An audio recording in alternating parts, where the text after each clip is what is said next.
What's up everybody, this is Reese from C Manga and welcome to my review of Fairy Tail Chapter 430 Purification Ritual. So yeah, two chapters this week. Obviously, you know, the next few weeks are going to have three, I think they were saying about 3 weeks of double chapters, so that's a good thing. So anyway, this chapter here, the action finally begins. We finally learned all about Grey's infiltration plan. So yeah, thanks to Paleska, obviously he's been able to kind of like control the Demon Slayer magic, because obviously it did start to take over him, but he went to her and then it all started like, yeah, he learned how to control it. So it looks like kind of like he was activating the corruption just as like a ruse to kind of like show, yeah, I'm actually evil now, this is what's happened to me.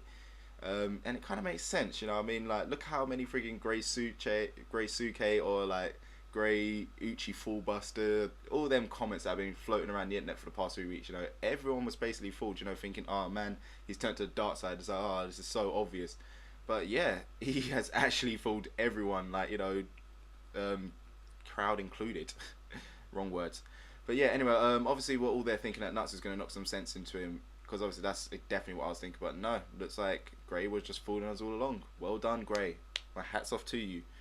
But anyway, yeah, Avatar, they basically plan to kill like an entire town of about 30,000 people, I think they said, in order to bring Zeref to him, because they're thinking, oh, Zeref's only attracted to death, so yeah, that's what's going to bring him here, then we can worship him. But in actual fact, we all know that he's actually attracted to Natsu. So yeah, there could actually be a slight chance that they could actually meet End, because obviously Natsu's now super powered up. These, not End, sorry, Zeref. Because obviously, you know, Natsu's now all powered up. He's definitely going to be taking these guys out, and Zeref might turn up to go like, well done, you finally actually started to kind of like develop a bit, End, or something like that. You know, I'm still waiting for the end reveal. I want to know how it's going to happen. But yeah, the surprising thing is that Avatar, they're not just some tiny guild like I was thinking, you know, because obviously you saw these main members and it's like, yeah, that's all they really are. No, we basically just end up seeing like a little branch of them, so that could mean that there's actually a few more powerful members out there who we haven't been introduced to yet. But yeah, I was actually right about something, thank God. You know, my predictions, they've been completely wrong lately. Yes, Grey and Urza, they've basically been working with Jalal, part of his like Dark Guild Hunter Guild. I forget what the hell they called it. So yeah, after like, you know, the apologies and guilt trips after about leaving Juvia in the lurch and all that stuff, looks like Team Fairy Tail are finally back in action, you know, ready to take on the full brunt of Avatar. And yeah, we was not kidding about only seeing a little tiny portion of Avatars. Like, there are a hell of a lot of these guys.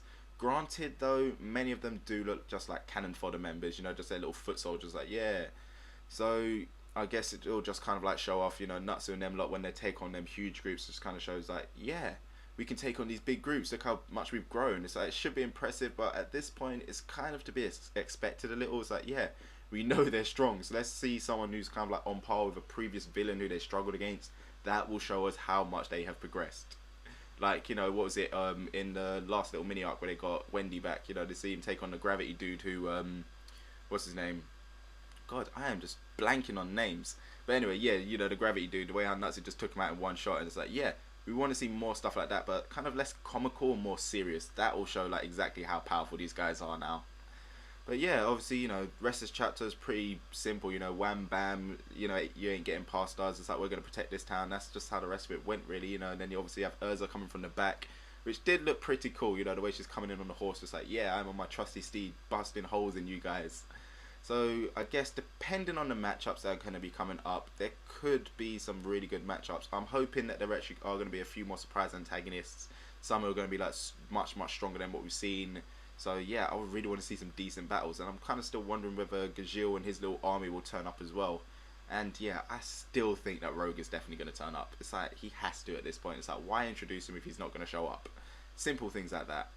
So yeah, all in all, I actually enjoyed this chapter a heck of a lot. You know, it was really kind of nice to see. There was a couple really good like double page spreads which were just amazing. You know, obviously you got Natsu and them like just like, yeah, you ain't getting past, and you got Urza coming in on the horse, banging pictures.